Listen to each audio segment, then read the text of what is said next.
Good afternoon students. आज से हम दूसरा चैप्टर शुरू कर रहे हैं। दूसरा यानी ये मेरे ख्याल से 7th चैप्टर है। 7th चैप्टर हम शुरू करने वाले हैं, दैट इज़ वेव ऑप्टिक्स। इससे पहले हमने सुपर पोजिशन ऑफ वेव्स इस चैप्टर को कंप्लीट कर दिया है और उसी में से कुछ कंसेप्ट्स हमें इस चैप्टर में भी लगने वाली है, जैसे कि कंस्ट्रक्टिव इंटरफेरेंस, डिस्ट्रक्टिव इंटरफेरेंस। इसलिए एक बार फिर से उस चैप्टर को रिवाइज करो। कौन सा? Super position of waves. ये जो चैप्टर है इसे आपको रिवाइज करना पड़ेगा क्योंकि उसमें से कुछ कंसेप्ट जो है वो यहाँ पे हम अप्लाई करने वाले हैं, तो इसलिए उसे आप रिवाइज करो। दूसरा, ये चैप्टर में क्या है? ये चैप्टर में हम कुछ इंपॉर्टेंट फेनोमेनन्स पढ़ने वाले हैं, जैसे कि interference and diffraction. Maximum weightage इस चैप्टर में जो रहेगा वो रहेगा इंटरफेरेंस को। ये इस चैप्टर का बहुत ज़्यादा इंपॉर्टेंट पार्ट है। उसके बाद आता है डिफ्रैक्शन, उसके बाद रिफ्लेक्शन, रिफ्रैक्शन। ये भी सारी चीज़ें इस चैप्टर में मेंशन की गई है, बट ज़्यादातर जो वेटेज जनरली दिया जाता है इस चैप्टर में वो है आपका इंटरफेरेंस। बाकी टॉपिक्स पे भी क्वेश्चंस आते हैं, ऐसा नहीं कि बाकी टॉपिक्स पे क्वेश्चन नहीं आते, बट फिर भी मैं कह रहा हूँ कि interference is very important from this chapter. Okay, अब नेक्स्ट है कि ये चैप्टर है क्या। इस चैप्टर में हम ये सारे फेनोमेनन्स पढ़ने वाले हैं। नाउ सबसे पहले तो बात ये है कि व्हाट इज़, ये नाम से आपको पता चल गया हो कि it is related to something light. तो लाइट के बारे में इसमें थोड़ी बहुत इन्फॉर्मेशन हमें मिलती है। तो सबसे पहले लोगों ने सोचना शुरू कर दिया कि ये लाइट यानी है क्या। तो रिसर्च की गई, बहुत सारे साइंटिस्ट इसमें जुड़ गए इस काम में।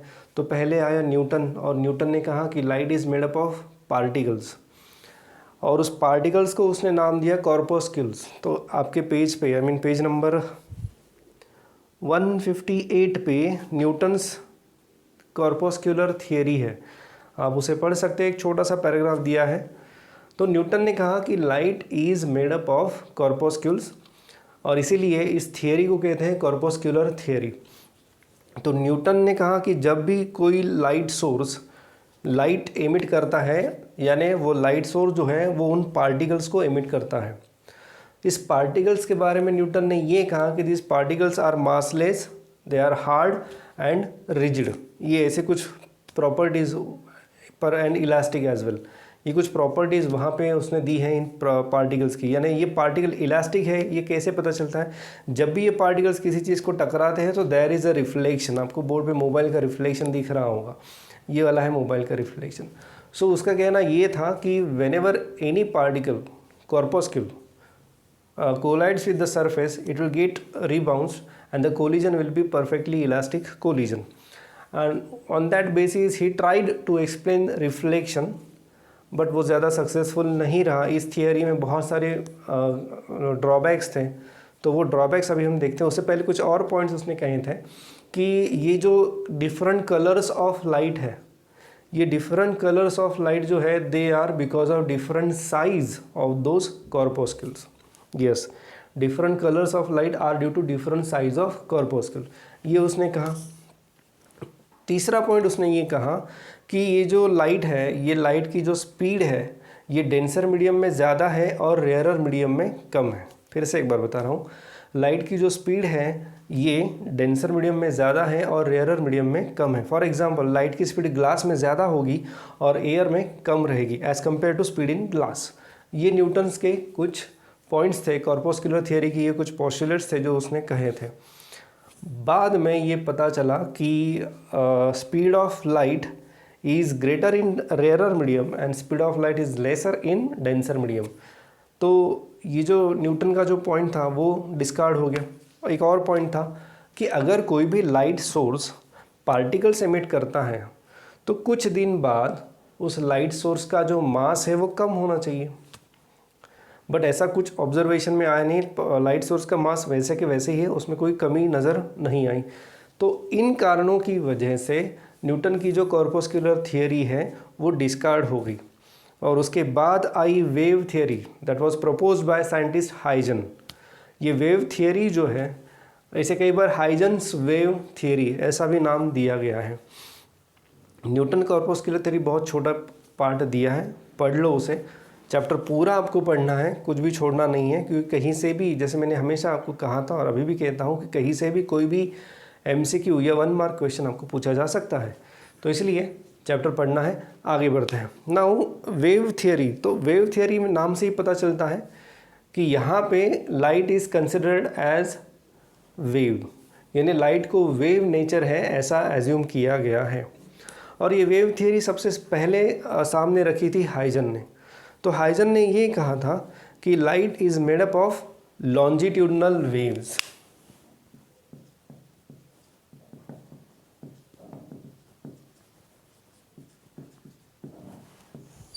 Light is made up of longitudinal wave. अब जिस समय में ये थियरी सामने रखी गई थी तब इलेक्ट्रोमैग्नेटिक्स के कोई एग्जिस्टेंस किसी को पता नहीं था कि इलेक्ट्रोमैग्नेटिक वेव्स क्या रहती है। सबको पता था कि वेव्स होती है, जैसे हमने वेव मोशन में देखा स्ट्रिंग में वेव होती है, तो वैसे ही हाइजन ने भी कहा कि light is having a wave nature, ये बराबर है। बट यहाँ पे गड़बड़ कर दी, उसने कहा कि light is having longitudinal wave nature. Wave का मुख्य कारण है कहीं पर भी अगर डिस्टर्बेंस क्रिएट होता है, जैसे हम स्ट्रिंग को डिस्टर्बेंस क्रिएट करते हैं, स्ट्रिंग के ऊपर थोड़ा भी प्लग करते हैं उसको, तो स्ट्रिंग में वेव्स जनरेट होती है। तो हाइजन ने भी कहा कि whenever a disturbance is created by the light source these waves spread in all over the medium. तो ऐसा हाइजन ने कहा था। और जैसे मैंने कहा कि तब इलेक्ट्रोमैग्नेटिक वेव्स के बारे में किसी को भी कोई जानकारी नहीं थी, तो उसके कारण हाइजन ने ये कहा कि there is a medium present everywhere and that medium is called as luminiferous ether. Yes, उस मीडियम को उसने नाम दिया है ल्यूमिनिफेरस ईथर। तो ये ईथर यानी आपका वो केमिस्ट्री वाला ईथर नहीं है, ये उसने ऐसे एक हाइपोथेटिकल मीडियम एज्यूम किया और बता दिया कि yes there exist a medium, और वो वैक्यूम में भी है, यानी वो स्पेस में भी है। क्यों, तभी तो वो कह रहा है कि सन से अर्थ तक जो लाइट रेज आ रहे हैं, तो ये लाइट रेज उसी की वजह से आ रही हैं। तो ये कुछ उसने पॉइंट्स कह दिए। कुछ पॉइंट्स उसके पॉजिटिव थे और उन पॉइंट्स की वजह से हम आगे की कुछ टॉपिक्स पढ़ने वाले हैं, जैसे कि रिफ्लेक्शन हम पढ़ने वाले हैं, रिफ्रैक्शन हम पढ़ने वाले हैं, इंटरफेरेंस एंड डिफ्रैक्शन। ये चारों टॉपिक्स जो है, this phenomenons can be explain with the help of Huygens wave theory. But Huygens wave theory में भी कहीं ना कहीं कुछ ड्रॉबैक्स थे। पहला ये कि उसने कहा था कि it is a longitudinal wave. दूसरा ये कि उसने ये कहा था कि वेलोसिटी के बारे में उसका पॉजिटिव पॉइंट था। उसका जो दूसरा पॉइंट था कि एक मिनट, हाँ, उसका ये दूसरा पॉइंट था कि there exist some medium luminiferous ether. तो बाकी साइंटिस्ट ने फिर उसके ऊपर काम करना शुरू कर दिया कि क्या सही में ऐसा कोई मीडियम प्रेजेंट है या नहीं। तो बाद में पता चला कि there is no such medium present in the space, या कहीं पर भी ऐसा कोई भी मीडियम प्रेजेंट नहीं है। और अगर ऐसा कोई मीडियम प्रेजेंट रहता तो now moon is revolving around the earth, earth is revolving around the sun, तो ये मीडियम की वजह से ये ऑब्जेक्ट्स फ्रीली रिवॉल्व नहीं हो पाते थे। एंड दैट्स वाई इसकी जो ये ल्यूमिनिफेरस ईथर वाली जो कंसेप्ट है ये डिस्कार्ड कर दी गई। हालांकि हाइजन्स वेव थियरी जो है वो बहुत सक्सेसफुल रही, but still there are some drawbacks in this theory. उसके बाद मेरे ख्याल से हमने लास्ट टाइम 11th में ये पढ़ा था कि लाइट इज़ इलेक्ट्रोमैग्नेटिक वेव्स। तो ये मैक्स प्लैंक ने बाद में खोज निकाला था कि light is made up of electromagnetic waves. तो ये अब तक की अपडेटेड जो थियरी है वो है कि light is made up of electromagnetic waves. But उसमें भी एक और पॉइंट आता है, ड्यूअल नेचर ऑफ लाइट। ये एक छोटा सा पैराग्राफ दिया है पेज नंबर 159 पे। तो उसमें ये है कि लाइट को कभी कभी हमें वेव नेचर में भी एज्यूम करना पड़ता है और कभी कभी हमें पार्टिकल नेचर में भी एज्यूम करना पड़ता है, और उन पार्टिकल्स को हम कहते हैं फोटॉन्स। ऐसा क्यों? ऐसा इसलिए है क्योंकि कुछ फेनोमेना जो है वो पार्टिकल नेचर से आप एक्सप्लेन नहीं कर पाओगे, और कुछ फेनोमेना जो है वो आप वेव नेचर में एक्सप्लेन नहीं कर पाओगे। That's why we have to assume dual nature of light. पर इस चैप्टर में वेव ऑप्टिक्स में हम सिर्फ वेव नेचर ऑफ लाइट ही पढ़ने वाले हैं। दूसरा जो पार्ट है वो हम पढ़ेंगे मेरे ख्याल से ड्यूअल नेचर ऑफ वेव्स या रेडिएशन। उसमें एक चैप्टर है, 14th चैप्टर है मेरे ख्याल से, उसमें हम ये फोटोन वाली कंसेप्ट पढ़ने वाले हैं। वो भी बहुत ईजी है। हाँ जी, फिर नेक्स्ट जो टॉपिक है आपकी बुक में,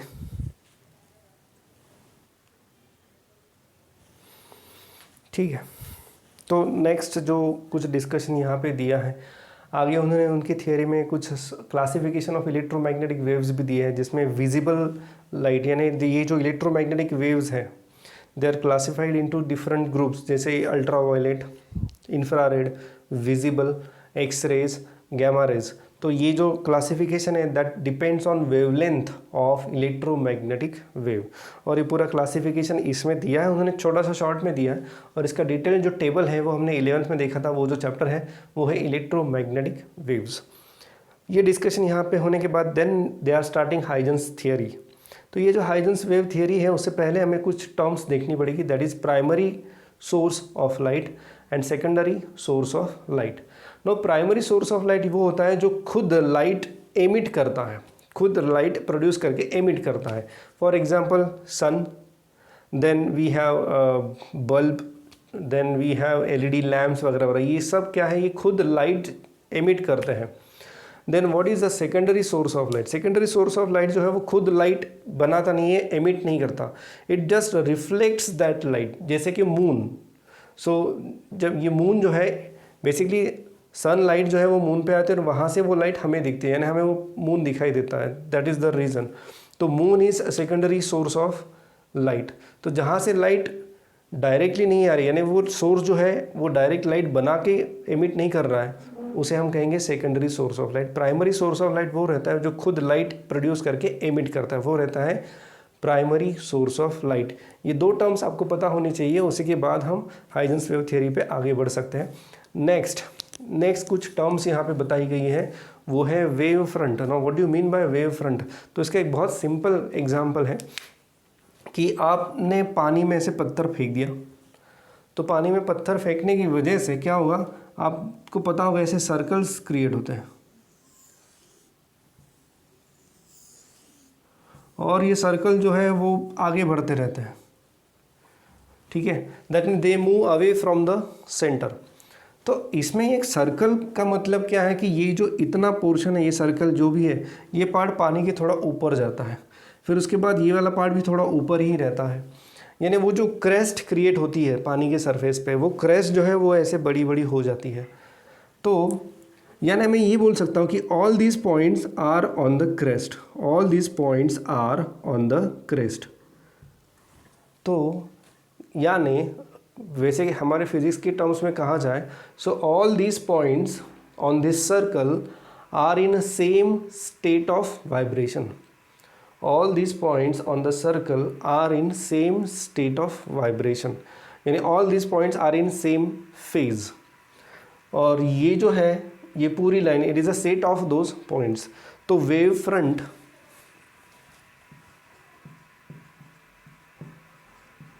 So what do you mean by wavefront is, wavefront is a set of points which are in same state of vibration, उसे हम कहेंगे वेव फ्रंट। और कुछ दिया है आपकी बुक में?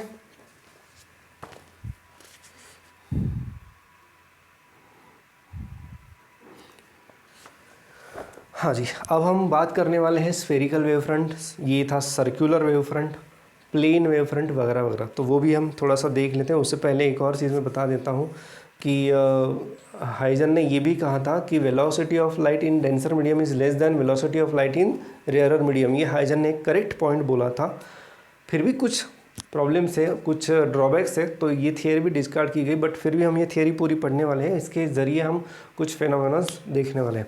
ठीक है, हम थे वेव फ्रंट पे, तो आई होप आपको समझ में आ गया होगा वेव फ्रंट क्या रहता है।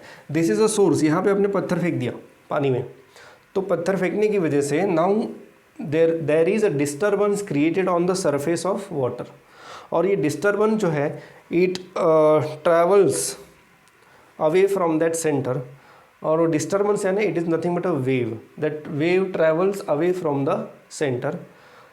All these points on the circle, they are on the crest, that means all these points are in a same state of vibration, all these points are in a same state of vibration। Such set of points which are in same set of vibration, same state of vibration, या फिर they are in same phase, the collection of all this points is called as wave front. तो हमारे पास ये inner wave front है, ये outer wave front है, ये उससे भी ज़्यादा आउटर है, तो ये बहुत सारे वेव फ्रंट हमें मिलते हैं। तो ये वेव फ्रंट ऐसे बढ़ते ही जाता है। तो ये था little bit about wave front. Let us talk about spherical wave front and plane wave front. तो spherical wave front and plane wave front कैसे बनेगा? अब देखो, जैसे कि एक पॉइंट सोर्स है, पॉइंट सोर्स मैंने यहाँ पे रखा है which is a light source. Let us assume कि it is a light source. So the light source is continuously creating a disturbance, यानी वो वेव प्रोड्यूस कर रहा है, और this wave is travelling away from the point in all direction, चारों दिशाओं में, पूरे स्पेस में ये वेव्स जा रही है। तो वो जो शेप रहेगा उस वेव फ्रंट का, वो रहेगा स्फेरिकल शेप। ये पानी वाला पार्ट हम बता रहे थे, तो ये पानी वाला जब पार्ट है तो ये वेव सिर्फ पानी के सरफेस पे ही फ्लो होगी, वो हवा में फ्लो नहीं होगी, and that's why it is uh, मैं कहूँगा इसको circular. But a point source in a space which is emitting light, so the set of points which are in same state of vibration, तो अगर आप ऐसे set बनाओगे at equal distance from the point source, तो आपको एक sphere मिलेगा। क्यों? क्योंकि लाइट जो है वो एक पर्टिकुलर डायरेक्शन में ही नहीं जा रही, light is moving in all directions. तो उसकी वजह से जो वेव फ्रंट आपको मिलेगा that will be spherical wave front. यानी वेव्स की टर्म्स में देखा जाए तो ये थोड़ा, ये ऐसी वेव्स ऐसी जाएंगी और सारे के सारे पॉइंट्स जो है they are in same state of vibration. तो ये था आपका स्फेरिकल वेव फ्रंट। अब बात करते हैं प्लेन वेव फ्रंट। तो प्लेन वेव फ्रंट के लिए थोड़ा रुक जाओ, पहले हम सिलेंड्रिकल वेव फ्रंट भी देख लेते हैं कि how we can get a cylindrical wave front. तो सिलेंड्रिकल वेव फ्रंट के लिए, स्फेरिकल वेव फ्रंट के लिए आपके पास है पॉइंट सोर्स। पॉइंट सोर्स यहाँ पे मैंने सेंटर में रखा है। तो सिलेंड्रिकल अगर वेव फ्रंट मुझे बनाना है, so I will have to use a line source. जैसे मान लो एक एलईडी ट्यूब है, एलईडी ट्यूब है, तो ये लाइन सोर्स है, यहाँ पे पॉइंट सोर्स था, यहाँ पे एक लीनियर लाइट सोर्स है। तो इसकी वजह से जो लाइट अभी बाहर आएगा यहाँ से, और यहाँ से तो लाइट बाहर नहीं आएगा, ये दो एंड से ऐसे ऊपर नहीं जाएगा लाइट, तो लाइट जाएगा तो it will move away from the this linear source. तो आपको जो वेव फ्रंट यहाँ पे मिलेगा that will be cylindrical wave front. आपको जो वेव फ्रंट यहाँ पे मिलेगा that will be cylindrical wave front. तो ये लाइट रेज जो है ऐसे दूर दूर जा रहे हैं, so that's how you can get cylindrical wave front. इसके लिए क्या ज़रूरी है? इसकी ज़रूरी ये है कि the source of light should be a linear one, यानी एक स्ट्रेट लाइन सोर्स हमें यहाँ पे ज़रूरी है। आगे बढ़ते हैं। Next is this one, plane wave front. अब प्लेन वेव फ्रंट क्या है? प्लेन वेव फ्रंट हम ऐसे बना नहीं सकते, तो हमें क्या करना पड़ेगा? We have to take a very small portion of spherical wave front. We have to consider a very small portion of spherical wavefront. So if we assume a very small portion of spherical wavefront, then this portion can be assumed as plane wavefront। और ये plane wavefront भी ऐसे आगे बढ़ रहा है। तो जैसे कि कोई लाइट सोर्स बहुत दूर है, तो वहाँ से आने वाले जो लाइट रेज रहेंगे वो ऑलमोस्ट पैरेलल रहेंगे। So in that case, if the light source is far away, then the wavefront coming from that light source can be assumed as a plane wavefront। तो ये थी बातें regarding shape of wavefront, types of wavefront। Now अगर मुझे एक particular बताया गया कि एक स्फीयर है और स्फीयर की वजह से नेक्स्ट जो वेवफ्रंट बनेगा आफ्टर टाइम t, तो वो कैसे बनाओगे आप? ये यहाँ पे आपके बुक में उन्होंने डेमोन्स्ट्रेट करके दिया है, तो वो भी हम देख लेते हैं।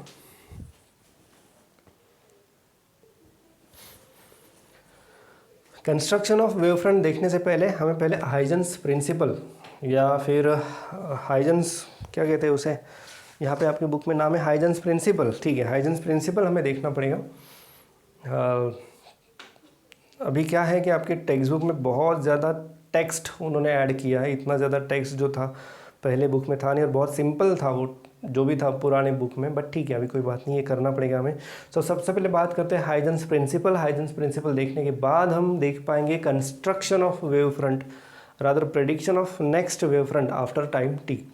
तो टाइम टी के बाद वो वेव फ्रंट कैसा रहेगा, कितना दूर रहेगा, ये हम बता सकते हैं। उससे पहले हाइजेंस प्रिंसिपल देख लेते हैं। उस हाइजेंस प्रिंसिपल ये कहता है कि every point on a wave front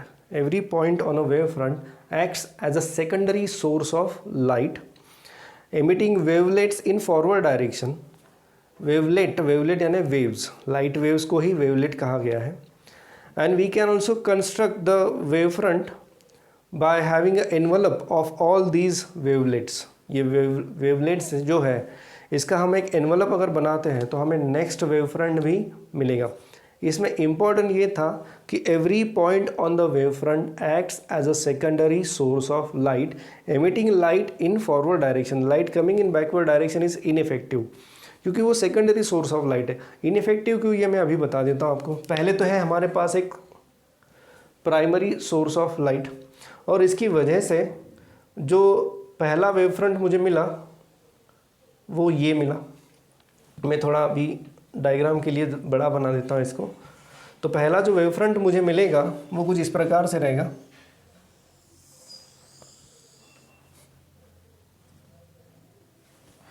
so ये है मेरा पॉइंट सोर्स, और इस पॉइंट सोर्स की वजह से light is moving in forward direction.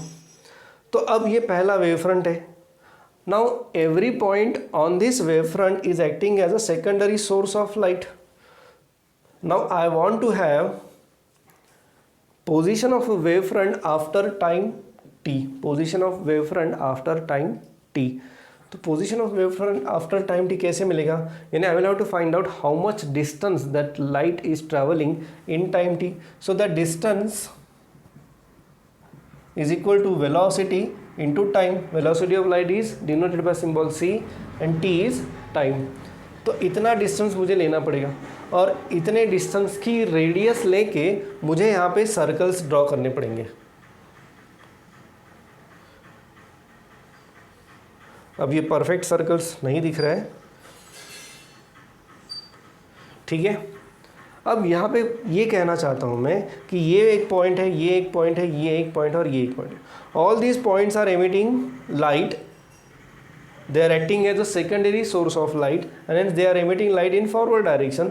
अब पॉइंट सोर्स है तो वो चारों डायरेक्शन में लाइट एमिट करना चाहिए, but these are secondary sources of light, और हमें पता है कि लाइट ऐसे पीछे नहीं आएगी इसकी वजह से। So for this wave front light is coming from this middle source. For this wave front या फिर for this point light is coming from this primary source. So that's why light is coming through this point and that's why these points are becoming secondary source of light। तो यहाँ से light जो है that is moving in forward direction only and the light in backward direction, reverse direction is ineffective। इसलिए यहाँ पे उन्होंने कहा है ineffective का जो point है उस statement में। statement एक बार आप पढ़ लेना, पेज नंबर है 161 पे, तो ये statement आप पढ़ लो, ठीक है। So all these secondary source of light, ये point जो है they are acting as a secondary source of light। all the points on the wave front acts as a secondary source of point। मैंने सारे point नहीं दिखाए, बस 4 ही point दिखाए। and the next wave front can be obtained by having envelope of all these wavelets। तो ये जो wave front मैंने निकाले हैं सेकेंडरी सोर्सेज की, ये जो वेव फ्रंट है, ये जो मैंने निकाले हैं इनका एनवलप यानी कुछ नहीं, इन सबको एक कॉमन टेंजेंट बनाओ आप। तो ये ऐसी टेंजेंट बनी। डायग्राम बहुत ख़राब हो गई है बट फिर भी ठीक है, नहीं ये बहुत ही गड़बड़ हो गई यहाँ पे, ठीक। So the common tangent that is nothing but, उसको उन्होंने नाम दिया है envelope. So this envelope is giving you the position of wave front after time T. बस इसी तरीके से उन्होंने एक स्फेरिकल वेवफ्रंट बना के दिया है और एक प्लेन वेवफ्रंट भी वहाँ पे बना के दिया है। That can be seen on page number 162। तो एक प्लेन वेवफ्रंट भी दिखाई दे रहा है आपको, देखो ये ऐसा है, एक प्लेन वेवफ्रंट है and all the points on this wavefront are acting as a secondary source of light. So I will take a radius equal to c into t and I will draw semicircles।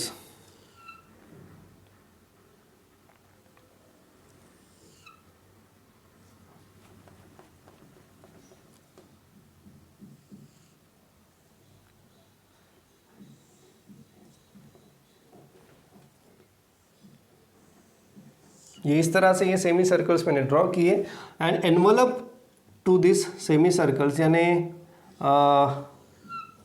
Common tangent to this semi circles is giving you the next wave front after time t। तो ये था Huygens का principal, जिसमें उन्होंने secondary source of light के बारे में जानकारी दी है। और स्टेटमेंट थोड़ी बड़ी है, आपको वो याद रखनी पड़ेगी, स्टेटमेंट पूछी जा सकती है आपको आपके एग्ज़ाम में। तो आपकी बुक में जो डायग्राम 7.2 ए एंड बी में जो डायग्राम्स है वो बेसिकली यही है, बस बी में जो डायग्राम है उन्होंने हेमिस्फीयर लिया है। तो हेमिस्फीयर लिया है यानी मान लो पॉइंट सोर्स ऐसे एक सरफेस पे रखा है, तो अगर पॉइंट सोर्स सरफेस पे रखा है तो ये वेव फ्रंट रहेगा ही नहीं, क्योंकि नीचे लाइट जाएगी नहीं। If it is on opaque surface तो वो सिर्फ हेमिस्फीयर की तरह ही काम करेगा, बाकी कुछ नहीं है वहाँ पे। सो ये कुछ चीज़ें थी रिलेटेड टू हाइजेंस प्रिंसिपल। याद रखना आगे का पूरा चैप्टर जो है वो हाइजेंस प्रिंसिपल के ऊपर ही आधारित है। सारे के सारे फेनोमेनॉज जो है reflection, refraction, interference and diffraction, इसमें हमने सिर्फ हाइजेंस प्रिंसिपल फॉलो किया है, यानी क्या हाइजेंस थियरी फॉलो की, not Huygens principle. Huygens theory क्या कहती है, जिसको हम वेव थियरी कहते हैं। वेव थियरी ये कहती है कि light is having wave nature, light waves are longitudinal waves and velocity of these light waves is less in denser medium and greater in rarer medium. ये हाइजेंस की wave theory है। इसी wave theory के आधार पे हम अगले कुछ topic जो है रिफ्लेक्शन, रिफ्रैक्शन, डिफ्रैक्शन, इंटरफेरेंस, ये सब हम उसमें देखने वाले हैं।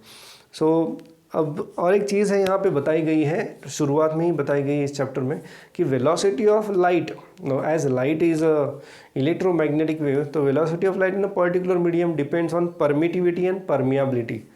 तो परमिटिविटी एंड परमियाबिलिटी जो है ये बहुत जल्द, हमने कुछ पार्ट शायद मैग्नेटिज्म में यानी इलेक्ट्रोस्टैटिक में देखा भी था, फिर से एक बार ये आने वाला है नेक्स्ट चैप्टर इलेक्ट्रोस्टैटिक में, फिर से परमिटिविटी आएगी एंड मैग्नेटिज्म में आपको परमियाबिलिटी मिलेगी। सो उस मीडियम की जो परमिटिविटी एंड परमियाबिलिटी होती है उसके आधार पे लाइट की वेलोसिटी डिपेंडेंट होती है। ये इसी बुक में पहले कुछ पेजेस में आपको दिखाई देगा। फिर से एक बार बता रहा हूँ, आपको ये पूरा टेक्स्ट बुक पढ़ना है, ठीक है। नेक्स्ट इज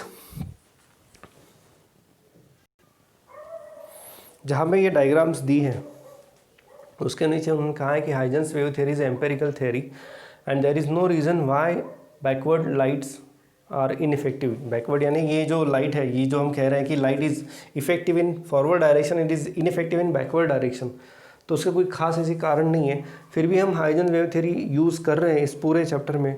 उसका कारण ये है कि इसी के आधार पे हम बहुत सारी चीज़ें एक्सप्लेन कर पाते हैं। These are the successes of Huygens wave theory, reflection, interference, refraction वगैरह वगैरह। So because of those successes हम ये हाइजेंस वेव थ्योरी को पढ़ रहे हैं। एक और चीज़ यहाँ पे उन्होंने बताई है पेज नंबर 160 पे, primary and secondary source of light. इसमें भी उन्होंने कहा है कि सेकेंडरी सोर्स ऑफ लाइट यानी basically it is the object which reflects the light. कि कोई भी ऑब्जेक्ट हमें जब दिखता है, हमारी आंखों में दिखता है, तो वो बेसिकली लाइट रेज उस ऑब्जेक्ट से रिफ्लेक्ट होके फिर हमें दिखाई देते हैं। So every object that reflects light can be treated as secondary source of light. हाँ, प्राइमरी सोर्स ऑफ लाइट वो रहेगा जो सिर्फ लाइट बना के एमिट कर रहा है, जैसे एलईडीज, लाइट एमिटिंग डायोड्स हो गए, देन आपकी जो CFL बल्ब या सन, ये भी एक प्राइमरी सोर्स ऑफ लाइट है। सो वगैरह वगैरह ऐसे बहुत सारे एग्जांपल्स हम दे सकते हैं इन दिस केस। तो ये थियरी जो है हाइजेंस थियरी, ये अलग है, हाइजेंस प्रिंसिपल अलग है। हाइजेंस प्रिंसिपल हम यूज़ करके क्या कर रहे हैं, हाइजेंस प्रिंसिपल को हम यूज़ करके we can find out the shape of next wave front after time t। We can determine shape of wave front after time t। Obviously plane wave front है तो आपको इसके बाद ही प्लेन वेव फ्रंट ही मिलेगा। अगर स्फेरिकल वेव फ्रंट है तो उसके बाद ही आपको स्फेरिकल वेव फ्रंट ही मिलेगा। लेकिन मान लो ऐसा पॉसिबल है कि from a plane wave front can I get a point light, yes it is possible, क्योंकि अगर ये जो वेव फ्रंट है if it passes through a convex lens, converging lens, तो यहाँ पे ये लाइट इसमें से पास होने के बाद हमें पता है कि the light will meet at one particular point. तो ये अगर फोकस है, उस लेंस का ये फोकस है, तो पूरा लाइट जो है it will be converted into a point and that's why wave front का आप शेप चेंज कर सकते हो by passing that wave front through particular lens system, but वो आगे का पार्ट है, देखते हैं उन्होंने डिस्कस किया है या नहीं किया है। कुछ टॉपिक्स ऐड किए गए हैं नए से, जैसे मैलस थ्योरम है जो हम नेक्स्ट पार्ट में पढ़ने वाले हैं, तो मैलस थ्योरम उन्होंने ऐड किया है। और अगली क्लास में अगले वीडियो क्लास में मैं ये भी बताऊंगा। अभी will start with the refraction. तो ये टॉपिक्स अभी हमारे शुरू हो जाएंगे। चैप्टर है बहुत सिंपल, बस इसके लिए आपको एक काम करना बहुत ज़रूरी है, और वो है कि जो सुपरपोजिशन ऑफ वेव्स में हमने पढ़ा था constructive interference and destructive interference, इसकी जो कंडीशंस है वो यहाँ पे फिर से हमें यूज़ करनी है, इसलिए वो कंसेप्ट को फिर से एक बार आप रिवाइज कर लो। तो अभी के वीडियो लेक्चर के लिए सिर्फ इतना ही।